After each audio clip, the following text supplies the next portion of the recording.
நாடாளுமன்றத்தில் இன்று பொருளாதார ஆய்வறிக்கையை தாக்கல் செய்கிறார் நிதியமைச்சர் நிர்மலா சீதாராமன். கடந்த ஆண்டில் நாட்டின் பொருளாதார வளர்ச்சி குறித்த விவரங்கள் ஆய்வறிக்கையில் இடம்பெற வாய்ப்பு.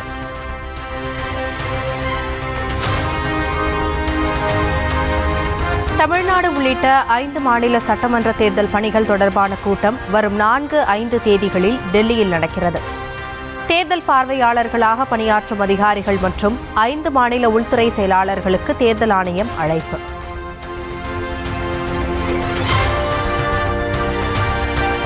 வாக்காளர் பட்டியல் சிறப்பு தீவிர திருத்த நடவடிக்கைக்கு எதிராக தமிழ்நாடு அரசு தொடர்ந்த வழக்கு உச்சநீதிமன்றத்தில் இன்று விசாரணை. வரைவு வாக்காளர் பட்டியல் வெளியிட இருப்பதால் வழக்கை அவசரமாக விசாரிக்க வேண்டும் என்ற கபில் சிபில் கோரிக்கை ஏற்பு.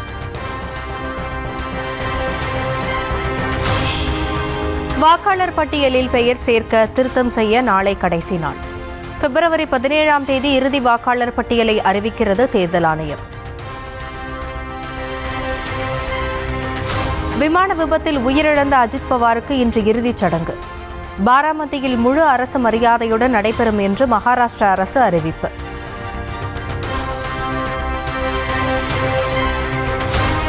அஜித் பவார் பயணித்த விமானம் 2வது முறையாக தரையிறங்க முயன்றபோது விபத்தில் சிக்கியது.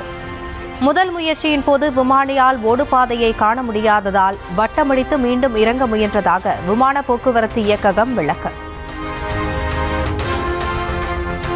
அஜித் பவார் உயிரிழப்பு குறித்து உச்சநீதிமன்ற மேற்பார்வையில் உயர்நிலை விசாரணை நடத்த கோரிய மமதாவுக்கு எதிர்க்கட்சிகள் ஆதரவு.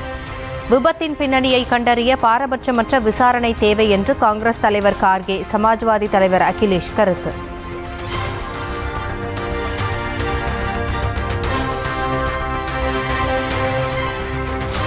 அஜித் பவார் உயிரிழந்த விமான விபத்தின் பின்னணியில் அரசியலோ சதியோ இல்லை.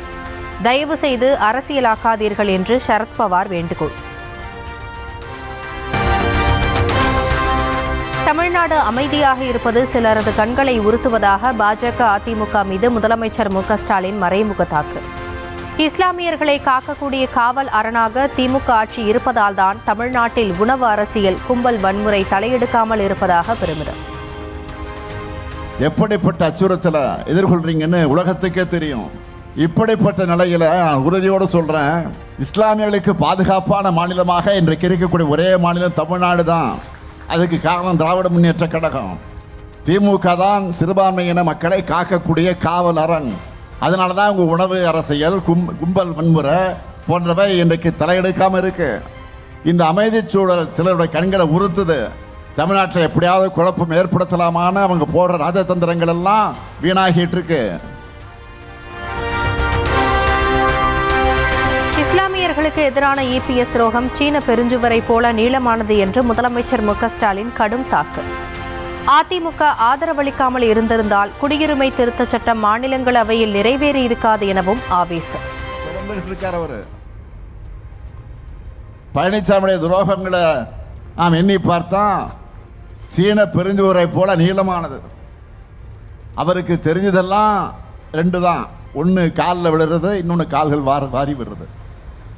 அப்படிப்பட்டவர் முஸ்லிம் மக்களுக்கு எதிராக செஞ்ச துரோகங்கள் எல்லாம் சொல்லணும்னா அந்த பட்டியலும் ரொம்ப பெருசு.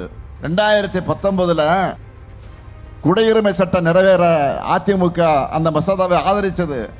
உறுதியாக சொல்கிறேன், உங்களுக்கு நல்லா ஞாபகம் இருக்குன்னு நினைக்கிறேன், அதிமுகவோட ஆதரவு இல்லைன்னா அந்த மசோதா மாநிலங்களில் தோல்வி அடைஞ்சிருக்கும். கூட்டணி தர்மத்திற்கு உட்பட்டு தங்களுக்கு கொஞ்சமும் விருப்பமில்லாத சட்டங்களுக்கு ஆதரவு அளித்ததாக இபிஎஸ் பச்சை பொய். வரும் தேர்தலில் மக்கள் விரோத என்டிஏ கூட்டணியை ஒட்டுமொத்தமாக விரட்டியடிக்க வேண்டும் என்று முதலமைச்சர் வலியுறுத்தல். பாஜக அரசிட்ட கோரிக்கை வச்சுட்டு இருந்தார். இப்படியெல்லாம் துரோகம் செஞ்சுட்டு ஒரு கூட்டத்தில் பேசும்போது கூட்டணி தர்மத்துக்கு உட்பட்டு தங்களுக்கு கொஞ்சமும் விருப்பமில்லாத சட்டங்களுக்கு ஆதரவு அளித்தோம்னு பச்சை பொய்யை பேசினார். இப்போ ஒரே மேடையில் இருக்கிற அந்த மக்கள் விரோத கூட்டணியை ஒட்டுமொத்தமாக விரட்டக்கூடிய கடமை நம்ம எல்லாருக்கும் இருக்கு, மறந்துடாதீங்க. தமிழ்நாட்டில் பாஜக கூட்டணி ஆட்சி அமைந்தால் வளர்ச்சியடைந்த தமிழ்நாட்டை நாசப்படுத்திவிடும் என்று முதலமைச்சர் மு க ஸ்டாலின் எச்சரிக்கை. நாம் ஒற்றுமையாக இருந்தால் எந்த சூழ்நிலையிலும் தமிழ்நாட்டின் வளர்ச்சியை சீர்குலைக்க முடியாது எனவும் உறுதி. இந்த தேர்தல் என்டிஏ வெர்சஸ் தமிழ்நாடு. பாஜகவோட கூட்டணி ஆட்சி அமைஞ்சா, தமிழ்நாட்டில் அமைஞ்சா அது வளர்ச்சி அடைந்த தமிழ்நாட்டை நாசப்படுத்திடும். ஆனால் அதை தடுக்கிற துணிச்சலும் தைரியமும் திமுக கூட்டணிக்குத்தான் இருக்கு. நாம ஒற்றுமையா இருந்தா எந்த சூழ்நிலைகளும் தமிழ்நாட்டுடைய வளர்ச்சியை சீர்குலைக்க முடியாது.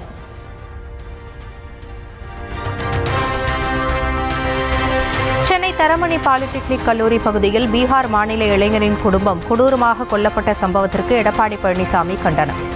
தமிழ்நாட்டில் பெண்களுக்கும் வெளிமாநிலத்தவருக்கும் பாதுகாப்பு கேடயமாக திமுக அரசு திகழ்வதைப் போல் வாய்ச்சவடால் பேசுவதாக முதலமைச்சர் மீது விமர்சனம். தொண்டர்களுக்கு ராகுல் காந்தி பூஸ்ட் ஹார்லிக்ஸ் கொடுத்துள்ளதால் தங்களுக்கு யாரும் பூஸ்ட் தர தேவையில்லை. தவிக கூட்டணியில் இணைய அழைப்பு விடுத்த விஜயின் தந்தைக்கு தமிழக காங்கிரஸ் தலைவர் செல்வ பெருந்தகை பதில். நாங்கள் ஏற்கனவே நல்ல பூஸ்டில் தான் இருக்கோம். சரி பாருங்க, எங்கள் கேடர்லாம் நல்ல பூஸ்டில் இருக்காங்கல்ல. ஏற்கனவே ராகுல் காந்தி எங்களுக்கு எல்லாருக்கும் பூஸ்ட் கொடுத்து வச்சிருக்காரு, ஹார்லிக்ஸ் கொடுத்து வச்சிருக்காரு. எங்களுக்கு யாரும் பூஸ்ட் கொடுக்க வேணாம். நாங்கள் போன்விட்டா ஹார்லிக்ஸ் எல்லாத்தையும் சாப்பிட்டுட்டு இருக்கோம். இருந்தாலும் அவர் பூஸ்ட் கொடுக்குறேன்னு சொன்னதுக்கு நன்றி. வரும் சட்டமன்ற தேர்தலில் ஓ பன்னீர்செல்வம் யாருடன் கூட்டணி? இன்று நிர்வாகிகளுடன் கலந்து ஆலோசித்து அறிவிப்பதாக தகவல்.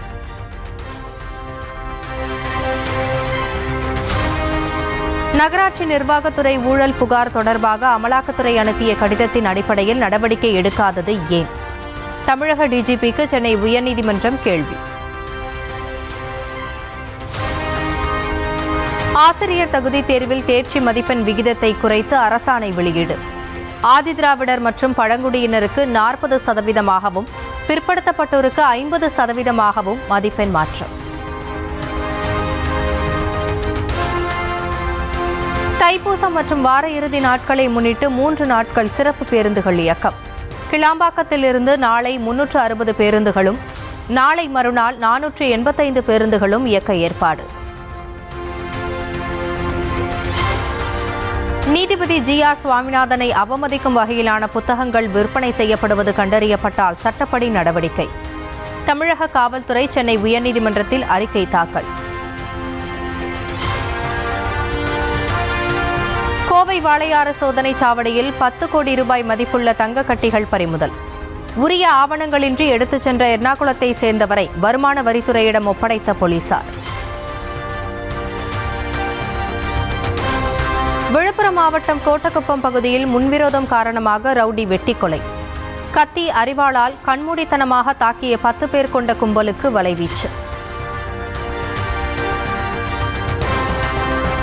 ஐரோப்பிய ஒன்றியத்துடனான ஒப்பந்தம் மூலம் இளைஞர்களுக்கு ஏராளமான வாய்ப்புகள் கிடைக்கும் என்று மோடி தகவல்.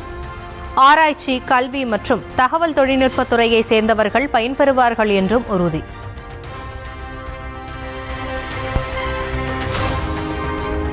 படிப்பதற்காக வெளியூர்களில் தங்கியிருக்கும் மாணவர்களும் தேர்தலில் வாக்களிக்க வகை செய்ய கோரும் மனு.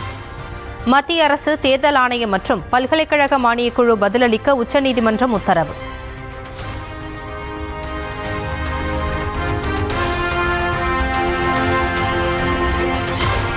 சில்லறை தட்டுப்பாட்டை தீர்க்க குறைந்த மதிப்புள்ள ரூபாய் நோட்டுகளை வழங்கும் ஏடிஎம்கள் அறிமுகம். 10 ரூபாய், 20 ரூபாய், 50 ரூபாய் மதிப்புள்ள நோட்டுகளை பெற புதிய ஏடிஎம்களை நிறுவ மத்திய அரசுடன் ரிசர்வ் வங்கி ஆலோசனை.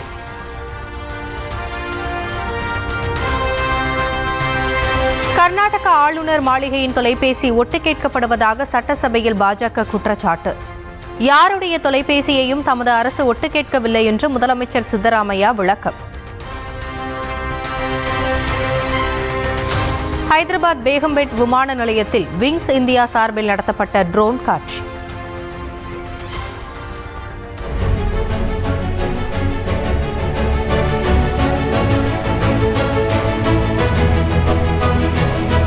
விமான நிலையத்தில் மேற்கொள்ளப்படும் பணிகளில் தொடங்கி விமான பயணம் வரையிலான ட்ரோன் கண்காட்சி. கொலம்பியாவில் விமான விபத்தில் அந்நாட்டு MP உட்பட 15 பேர் உயிரிழப்பு. தரையிறங்குவதற்கு முன் கட்டுப்பாட்டை இழந்து கீழே விழுந்து நொறுங்கியது.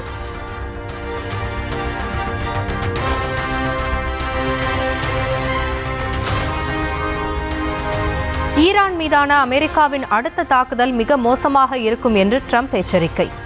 அணு ஆயுதங்கள் இல்லை என்பதை உறுதிப்படுத்த பேச்சுவார்த்தைக்கு வர வேண்டும் என்றும் மிரட்டல். போர்ச்சுகலில் கடுமையான புயல் தாக்கியதால் பலத்த சேதம், 3 பேர் உயிரிழப்பு. மரங்கள் சாய்ந்து விழுந்ததில் வீடுகள் பாதிப்பு, வாகனங்கள் அப்பளம் போல் நொறுங்கின.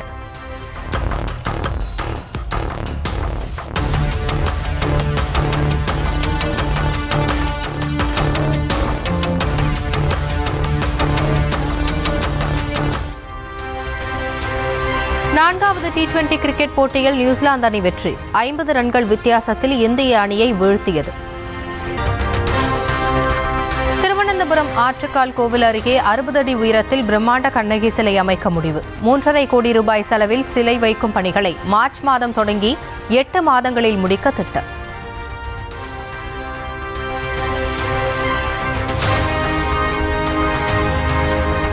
சென்னையில் ஆபரண தங்கம் சவரன் 1,24,880 ரூபாய்க்கு விற்பனை. 15,610 ரூபாயை எட்டியது 1 கிராம் தங்கத்தின் விலை. 1 கிராம் வெள்ளி விலை 400 ரூபாய்க்கு விற்பனை. கிலோ வெள்ளி 4 லட்சம் ரூபாயை எட்டி புதிய உச்சத்தை தொட்டது.